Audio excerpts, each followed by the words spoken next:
So it's just like I'll eat the one frame just to one possibly frame? Okay. like rack up 50. Yeah.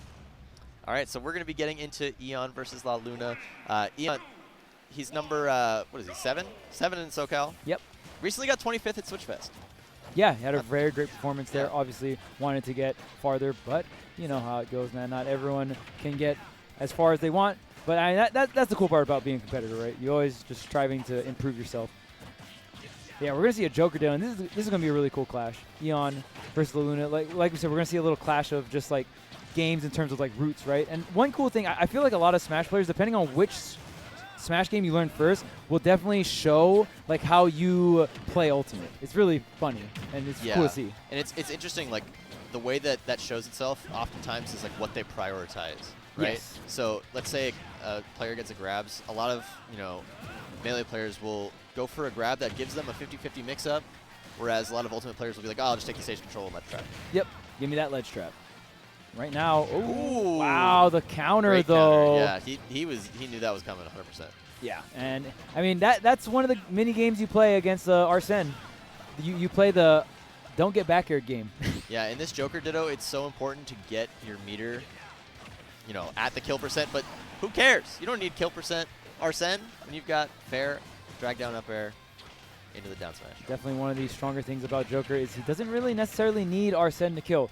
You definitely still have solid confirms at very reasonable percents.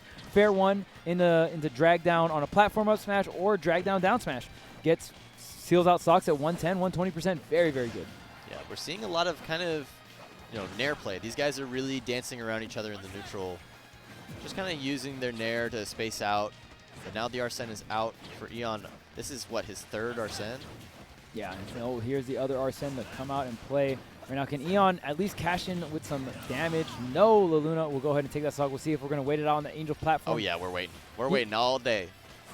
Pretty much, like, there's two ways to think about it, because I've had, like, this debate, right? Like, do you wait on the Angel platform and burn guaranteed time? Because the longer you wait on the Angel platform, the less invincibility you come on with. So, oh, geez, are you dead? Melee edge guarded, baby. Yeah. And I mean that's the way, and that's just something melee players prioritize. Like instead of ledge trapping, it's edge guarding. That's what they prefer to do because in their game, that's pretty much how you see a lot of stocks. Yeah, it's crazy too because you don't see a lot of melee players get stuck in ledge traps that often. It seems they're very good at positioning themselves in disadvantage to not have to get trapped at the ledge in a lot of situations like that. So in that way, it doesn't matter if they give up the stage control. Like, they're getting more off of the edge guard anyways. They might as well go out and get it. Yeah, because if you think about it, like, disadvantage in Melee is probably, like, the roughest in any game, like, excluding 64. But, like, you think disadvantage at this game, Melee, it's hard. Trying to get back, man. It's very, very difficult against a player of top caliber. Yeah, especially one piloting Joker. Joker has just so many tools to keep you at the ledge, keep you off stage. There's a ledge roll here. And this is big. There goes Eon's Arsene, and unless he gets a very solid Rebels guard, I don't see another one coming out for him. The big thing for him is that at least if he gets hit off stage, he has good recovery. But now he doesn't have a way to really kill La Luna, and he's got the Arsene too. So this is kind of a money-making time for Eon. Yeah. If he can time this Arsene out, then he's looking good. Because he's got his Arsene closer and in more relevant percent. Yeah, if he can just survive the onslaught, which he is doing very effectively right now, Eon kind of slowing the pace down a lot and has just withered out this Arsene. And now his is going to be the one that comes up next. Exactly, and the percent is so close. All that really matters is who gets that one interaction win. It's going to take the stock. It could be La Luna edge guarding. It could be a single hit fair. Man, both of these Searching players for the F smash. looking for the stock without Arsene. But here it comes, Arsene for Eon. Oh, the parry. Oh, wow. He didn't even need it. Damn, that was clean. Yeah. Arsene was knocking on the door. He's like, hold up, I got it. I got it, don't worry. Arsene's like, yo, man, I can do this. I got you, bro. And no. We're good, we're good. We're good.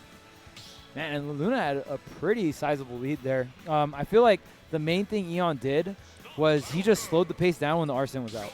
Right. Like we said, if he's able to survive that next Arsene, that last Arsene from the Luna, it would have, and that's where he's gonna. That was pretty much his win condition for his chance to win, and really, really great stuff. Not only did he slow the pace down, but he kind of took control of it more so than you know, oh, I'm going to camp you out or whatever. He kind of just was like, I'm going to hit you, but I'm going to hit you when I want to hit you. Yeah. And that really, I mean, just winning neutral, like hitting Arsene drains the meter. So we even saw like pockets of aggression too. We saw some dash grabs come out from Eon with some pummels. That's going to drain a lot of meter. Absolutely. These guys both kind of getting close to having their Arsene, getting these up air drag downs. Oh, wow. Scooped him. Yep, and that giving Luna has Arsene in that disadvantage state, but look at this, half of it already drained out because Eon is continuing this ledge trap. Yeah, and it's not only that, it's so hard for him to get back effectively just because, you know, Eon hasn't really been going for 2 frames. You know, the Joker's down tilt is very good at 2 framing. Yes, especially with Arsene. Yeah, especially with Arsene. But when he doesn't have Arsene, it's kind of like, you know, I might not go for it because it is kind of an overcommitment if you miss it. Yeah. Oh, man, down throw into the bear, and it's still going. This might melee edge guarding, baby.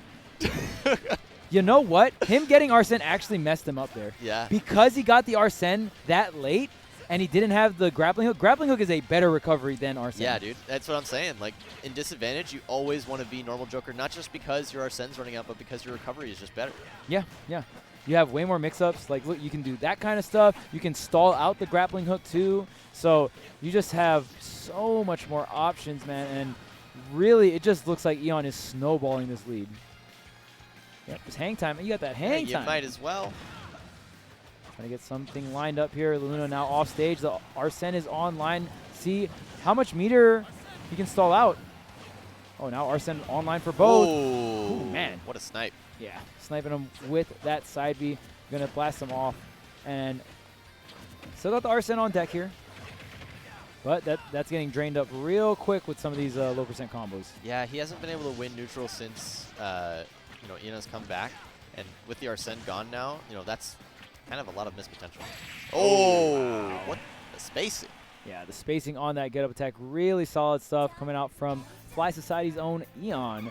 And yeah, that game 1 was so close. Eon had to clutch it out right there at the end. But this game looking a lot more like Eon was the one in the driver's seat. He was the one that got the one early stock, that first stock that matters so much, right? Yep. And then he just snowballed it really, really hard, made it really, really tough, and he was able to get like pretty much him down to his last stock with him with 3 stocks left. And that's a really tough position to be in. Absolutely. And, you know, La Luna, the Joker shows a lot of promise. Oh, yeah, especially for sure. game 1. It's that was clean. super close. That was looking clean. We had some stuff. The edge guarding was really on point. That's what I took away from that, is that, you know, La Luna was really going off stage, and the way that he was posturing himself, right. it just makes you waste your resources off stage. It makes you go lower, and even if he doesn't get the edge guard out of it, oftentimes he beats you back to the stage, and then he gets to do what he wants anyways. Yeah, yeah, and that's what you really want to set up in those situations, right? You want to set up like, well, potentially get this edge guard, but I don't want to like also lose my ledge trap. Right. But I mean, sometimes you got to go all the way in. You know what I mean? Sometimes you got to be like, okay, well, I'm going to go for like this Hail Mary edge guard and go super, super deep. And, you know, knowing when and where to do that and knowing how to do that, like in the moment, like you said, will separate the good from the great. Yeah.